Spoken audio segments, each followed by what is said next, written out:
श्रीवेदव्यास उवाच ॐ अस्य श्रीविष्णोर्दिव्यसहस्रनामस्तोत्रमालामन्त्रस्य श्रीभगवान् वेदव्यास ऋषिः अनुष्टुप् छन्दः श्रीकृष्णः परमात्मा देवता अमृतांशोद्भवो भानुरितिबीजम् देवकीनन्दनस्रष्टेति शक्तिः त्रिसामासामगः सामेति हृदयम्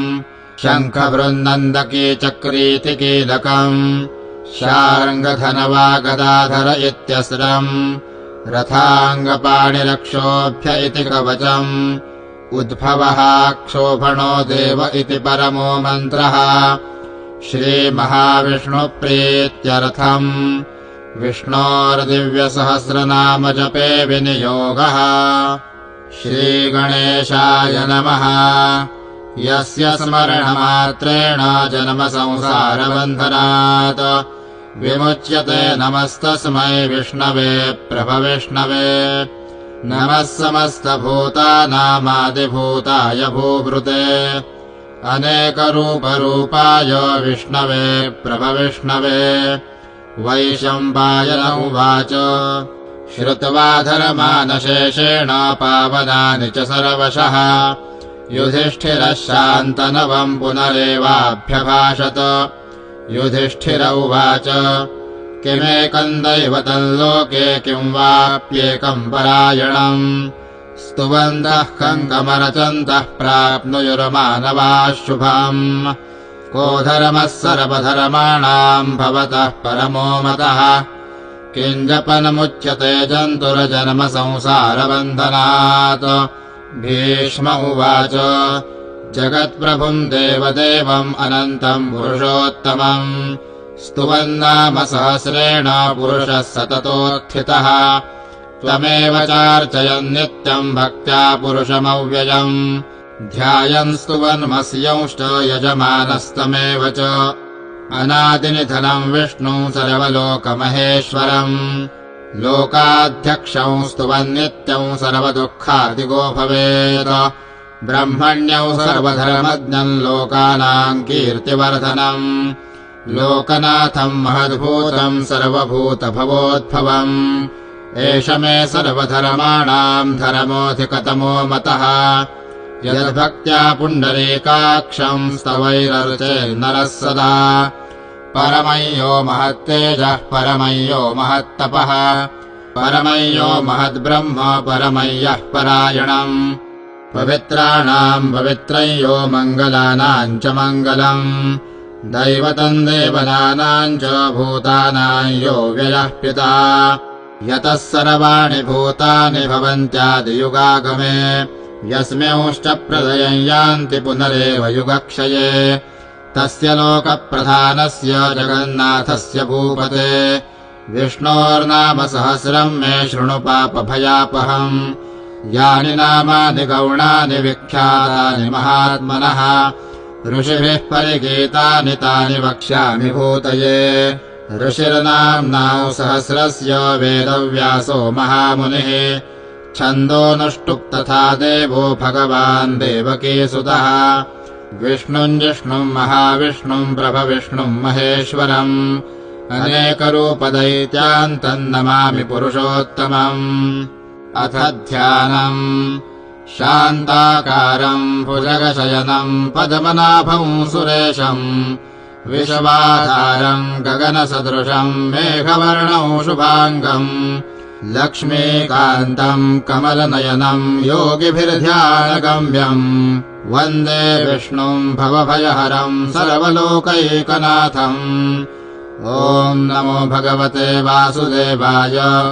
ॐ विश्वम् विष्णुर्वषट्कारो भूतभव्यभवत्प्रभुः भूतकृद्भूतवृद्भावो भूतात्मा भूतभावनः भूतात्मा परमात्मा च मुक्तानाम् परमागतिः। अव्ययः पुरुषः साक्षी क्षेत्रज्ञोऽक्षर एव च योगो योगविदान्नेता प्रधानपुरुषेश्वरः नारसिंहवपुः श्रीमान् केशवः पुरुषोत्तमः सर्वः शरवः शिवस्थाणुर्भूताधिर्निधिरव्ययः सम्भवो भावनो भरता प्रभवः प्रभुरेश्वरः स्वयम्भूः शम्भुरादित्यः पुष्कराक्षो महास्वनः अनादिनिधनो धाता विधाता धातुरुत्तमः अप्रमेयो ऋषिकेशः पद्मनाभो मरप्रभुः विश्वकर्मा मनुस्त्वष्टास्थविष्ठस्थविरो ध्रुवः अग्राह्यः शाश्वतः कृष्णो लोहिताक्षः प्रतरदनः प्रभूतस्त्रिककुब्धाम पवित्रम् मङ्गलम् परम् ईशानः प्राणदः प्राणो ज्येष्ठः श्रेष्ठः प्रजापतिः हिरण्यगर्भो भूगर्भो माधवो मधुसूदनः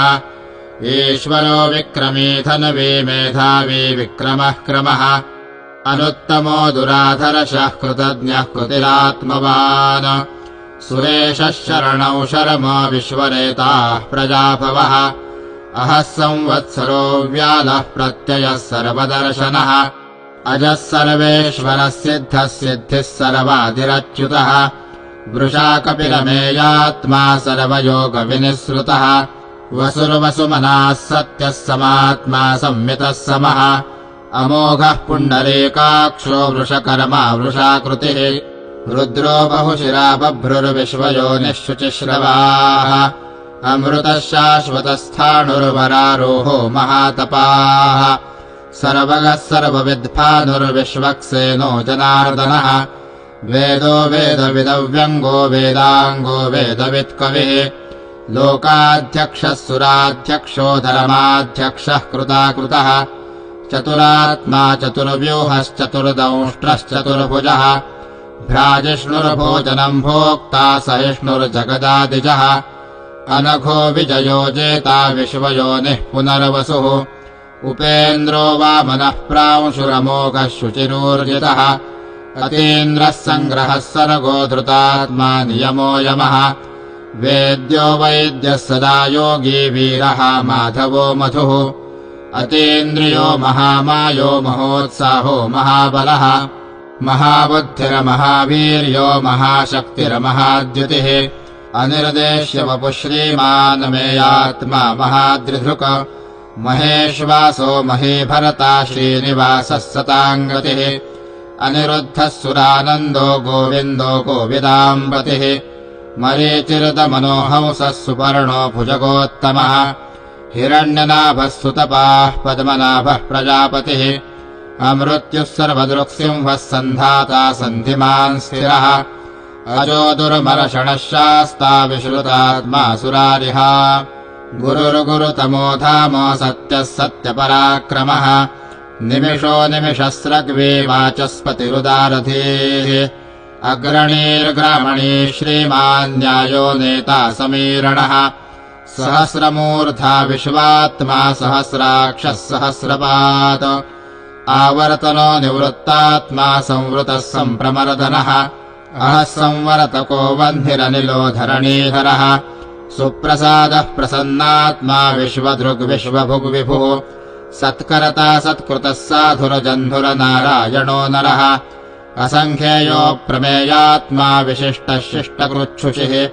सिद्धार्थः सिद्धसङ्कल्पः सिद्धिदः सिद्धिसाधनः वृषा हि वृषभो विष्णुर्वृषपर्वा वृषोदरः वर्धनो वर्धमानश्च विविक्तः श्रुतिसागरः सुभुजो दुर्धरो वाग्मी महेन्द्रो वसुदो वसुः नैकरूपो बृहद्रूपः शिपिविष्टः प्रकाशनः ओजस्तेजोद्युतिधरः प्रकाशात्मा प्रतापनः रुद्धस्पष्टाक्षरो मन्त्रश्चन्द्रांशुर्भास्करद्युतिः अमृतांशोद्भवो भानुः शशबिन्दुः सुरेश्वरः औषधम् जगतः सेतुः सत्यधर्मपराक्रमः भूतभव्यभवन्नाथः पवनः पावनो नलः कामः कामकृत्कान्तः कामः कामप्रदप्रभुः युगादिकृद्युगावरतो नैकमायो महाशनः अदृश्यो व्यक्तरूपश्च सहस्रजिदनन्तजित इष्टो विशिष्टः शिष्टेष्टः शिखण्डी नहुषो वृषः क्रोधः क्रोधकृत्कर्ता विश्वबाहुर्महीधरः अच्युतः प्रथितः प्राणः प्राणदो वासवानुजः अपान्निधिरधिष्ठानमप्रमत्तः प्रतिष्ठितः स्कन्दस्कन्दधरोऽधुर्यो वरदो वायुवाहनः वासुदेवो बृहद्भानुरादिदेवः पुरन्दरः अशोकस्तारणस्तारः शूरः शौरिरजनेश्वरः अनुकूलश्चतावरतः पद्मीपद्मनिभेक्षणः पद्मनाभोरविन्दाक्षः पद्मगर्भः शरीरभृत महर्धिरुद्धो वृद्धात्मा महाक्षो गरुडध्वजः अतुलः शरभो भीमः समयज्ञो हविर्हरिः सर्वलक्षणलक्षण्यो लक्ष्मीवान् समितिञ्जयः विक्षरोहितो मार्गो हेतुर्दामोदरः सहः महीधरो महाभागो वेगवानमिताशनः उद्भवः क्षोभणो देवः श्रीगर्भः परमेश्वरः करणम् कारणम् करता विकरता गहनो गुहः व्यवसायो व्यवस्थानः संस्थानस्थानदो ध्रुवः परर्धिः परमस्पष्टस्तुष्टः पुष्टः शुभेक्षणः रामो विरामो विरजो मार्गो नेयो नयो नयः वीरः शक्तिमतां श्रेष्ठो धर्मो धर्मविदुत्तमः वैकुण्ठः पुरुषः प्राणः प्राणदः प्रणवः पृथुः हिरण्यगर्भः शत्रुघ्नो व्याप्तो वायुरथोक्षजः ऋतुः सुदर्शनः कालः परमेष्ठी परिग्रहः उग्रः संवत्सरो दक्षो विश्रामो विश्वदक्षिणः विस्तारस्थावरस्थाणुः प्रमाणम् बीजमव्ययम् अर्थो नरथो महाकोशो महाभोगो महाधनः अनिर्विण्णस्थविष्ठो भूर्धर्मयूपो महामखः नक्षत्रनेमिर्नक्षत्रे क्षमः क्षामः समीहनः यज्ञयेज्यो महेज्यश्च क्रतुः सतरंसताङ्गतिः सर्वदर्शी विमुक्तात्मा सर्वज्ञो ज्ञानमुत्तमम् सुव्रतः सुमुखः सूक्ष्मः सुघोषः सुखदः सुहृत मनोहरो जितक्रोधो वीरबाहुर्विदारणः स्वापनः स्ववशो व्यापी नैकात्मा नैककर्मकृत वत्सरो वत्सलो वत्सी रत्नगर्भो धनेश्वरः धर्मगुब्धर्मकृद्धर्मी सदसत्क्षरमक्षरम् अविज्ञाता सहस्रांशुर्विधाता कृतलक्षणः गवस्तिनेमिः सत्त्वस्थः सिंहो भूतमहेश्वरः आदिदेवो महादेवो देवेशो देवभृद्गुरुः उत्तरो गोपतिर्गोप्ता ज्ञानगम्यः पुरातनः शरीरभूतभृद्भोक्ता कपीन्द्रो भूरि दक्षिणः सोमपोमृतपः सोमः पुरुजित्पुरुषत्तमः विनयोदयः सत्यसन्धो दाशार्हः सात्वताम् पतिः जीवो विनयिता साक्षी मुकुन्दो मितविक्रमः अम्भोनिधिरनन्तात्मा महोदधिशयोऽन्तकः अजो महार्हः स्वाभाव्योजिता मित्रः प्रमोदनः आनन्दो नन्दनो नन्दः सत्यधर्मात्रिविक्रमः महर्षिः कपिलाचार्यः कृतज्ञो मेदिनीपतिः त्रिपदस्त्रिदशाध्यक्षो महाशृङ्गः कृतान्तकृत महावराहो गोविन्दः सुषेणः कनकाङ्गदी गुह्यो गभीरो गहनो गुप्तश्चक्रगदाधरः वेधास्वाङ्गोजितः कृष्णो दृढः सङ्कर्षणोच्युतः वरुणो वारुणो वृक्षः पुष्कराक्षो महामनाः भगवान् भगः नन्दी वनमाली हलायुधः आदित्यो ज्योतिरादित्यः सहिष्णुर्गतिसत्तमः सुधनवाखण्डपरशुर्दारुणो द्रविणप्रदः दिवस्पृक्सर्वदृग्व्यासो वाचस्पतिरयो निजः त्रिसामासामगः सामो निर्वाणम् भेषजम् भिषक सन्न्यासकृच्छमः शान्तो निष्ठा शान्तिः परायणम् शुभाङ्गः शान्तिरस्रष्टा कुमुदः कुवलेशयः गोहितो गोपतिर्गोप्ता वृषभाक्षो वृषप्रियः अनिवर्ती निवृत्तात्मा संक्षेप्ता क्षेमकृच्छिवः श्रीवत्सवक्षा श्रीवासः श्रीपतिः श्रीमतांवरः श्रीदश्रीशः श्रीनिवासः श्रीनिधिः श्रीविभावनः श्रीधरः श्रीकरः श्रेयः श्रीमाल्लोकत्रयाश्रयः स्वक्षस्वङ्गः शतानन्दो नन्दिर्ज्योतिर्गणेश्वरः विजितात्मा विधेयात्मा सत्कीर्तिश्छिन्नसंशयः उदीर्णः सर्वतः चक्षुरनीशः शाश्वतस्थिरः भूषयो भूषणो भूतिर्विशोकः शोकनाशनः अर्चिष्मानरचितः कुम्भो विशुद्धात्मा विशोधनः अनिरुद्धो प्रतिरथः प्रद्युम्नो मितविक्रमः कालनेमिनिहावीरः शौरिः शूरजनेश्वरः त्रिलोकात्मा त्रिलोकेशः केशवः केशिहा हरिः कामदेवः कामपालः कामीकान्तः कृतागमः अनिर्देश्यवपुर्विष्णुर्वीरोऽनन्तो धनञ्जयः ब्रह्मण्यो ब्रह्मकृत् ब्रह्मा ब्रह्म ब्रह्मविवर्धनः ब्रह्मविद्ब्राह्मणो ब्रह्मे ब्रह्मज्ञो ब्राह्मणप्रियः महाक्रमो महाकर्मा महातेजा महोरगः महाक्रतुर्महायज्वा महायज्ञो महाहविः स्तव्यस्तव प्रियस्तोत्रौ स्तुतिस्तोतारणप्रियः पूर्णः पूरयिता पुण्यः पुण्यकीर्तिर्नामयः मनोजवस्तीर्थकरो वसुरेता वसुप्रदः वसुप्रदो वासुदेवो वसुर्वसुमनाहविः सद्गतिः सत्कृतिः सत्ता सद्भूतिः सत्परायणः शूरसेनो यदुश्रेष्ठः सन्निवासः सुयामुनः भूतावासो वासुदेवः सर्वासु निलयो नलः दर्पः दर्पदो दृप्तो दुर्धरोऽथापराजितः विश्वमूर्तिर्महामूर्तिर्दीप्तमूर्तिरमूर्तिमान् अनेकमूर्तिरव्यक्तः शतमूर्तिः शताननः एको नैकः स वः कः किम् यत्तत्पदमनुत्तमम् लोकबन्धुरलोकनाथो माधवो भक्तवत्सलः सुवर्णवर्णो हेमाङ्गो वराङ्गश्चन्दनाङ्गदी वीरः विषमः शून्यो धृताशीरचलश्चलः अमानीमानदो मान्यो लोकस्वामी त्रिलोकधृक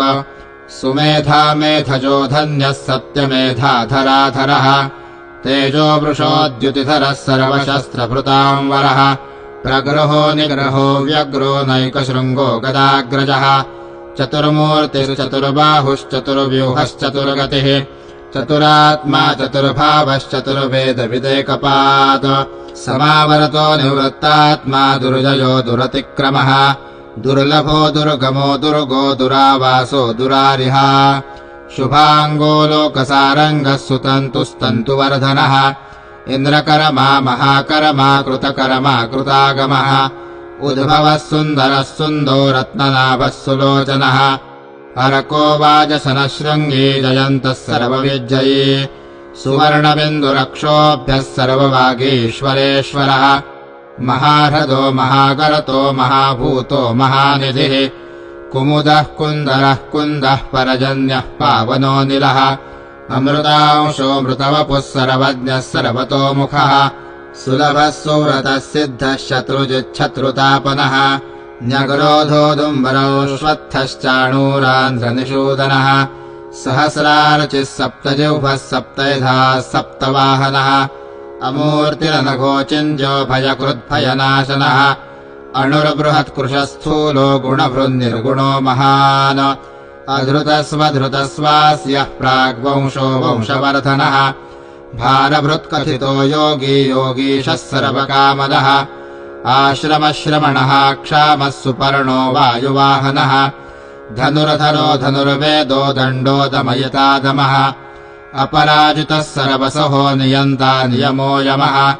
सत्त्ववान् सात्विकः सत्यः सत्यधर्मपरायणः अभिप्रायः प्रियार्होर्हः प्रियकृत्प्रीतिवर्धनः विहाय स गतिर्ज्योतिः सुरुचिर्हुतभुग्विभुः रविर्विलोचनः सूर्यः सविता रविलोचनः अनन्तो हुतभुग्भोक्ता सुखदो नैकजोऽग्रजः अनिर्विण्णः सदामर्षि लोकाधिष्ठानमद्भुतः सनात्सनातनतमः कपिलः कपिलव्ययः स्वस्तिरः स्वस्तिकृत् स्वस्ति स्वस्तिभुक् स्वस्तिदक्षिणः रौद्रः कुण्डली चक्रे विक्रम्योर्जितशासनः शब्दातिगः शब्दसः शिशिरः शर्वरीकरः अक्रूरः पेशलो दक्षो दक्षिणः क्षमिणाम्बरः विद्वत्तमो वीतभयः पुण्यश्रवणकीर्तनः उत्तारणो दुष्कृतिः पुण्यो दुःस्वप्ननाशनः वीरः रक्षणः सन्तो जीवनः पर्यवस्थितः अनन्तरूपोऽनन्तश्रीरजितमन्युर्भयापः चतुरस्रो गभीरात्मा विदिशो व्यादिशो दिशः अनादिर्भूर्भुवो लक्ष्मीः सुवीरो रुचिराङ्गलः जननो जनजनमादिर्भीमो भीमपराक्रमः आधारनिलयो धाता पुष्पहासः प्रजागरः ऊर्ध्वगः सप्तथाचारः प्राणदः प्रणवः पणः प्रमाणम् प्राणनिलयः प्राणभृत् प्राणजीवनः तत्त्वम् तत्त्वविदेकात्मा जन्ममृत्युजरातिगः भूर्भुवस्वस्तरुस्तारः सपिता प्रपितामहः यज्ञो यज्ञपतिर्यज्वा यज्ञाङ्गो यज्ञवाहनः यज्ञभृत् यज्ञकृत् यज्ञी यज्ञभुग् यज्ञसाधनः यज्ञान्तकृत् यज्ञगुह्यमन्नमन्नाद एव च आत्मयोनिस्वयम् जातो वैखानः सामगायनः देवकीनन्दनः स्रष्टा क्षितीशः पापनाशनः शङ्खभृन्नन्दकी चक्री शार्ङ्गधनवागदाधरः रथाङ्गपाणिरक्षोभ्यः सर्वप्रहरणायुधः सर्वप्रहरणायुध ॐ नम इति नमोऽस्त्वनन्दाय सहस्रमूर्तये सहस्रपादाक्षिशिरोरुबाहवे सहस्रनाम्ने पुरुषाय शाश्वते सहस्रकोटियुगधारिणे नमः श्रीविष्णोर्दिव्यसहस्रनामस्तोत्रम्।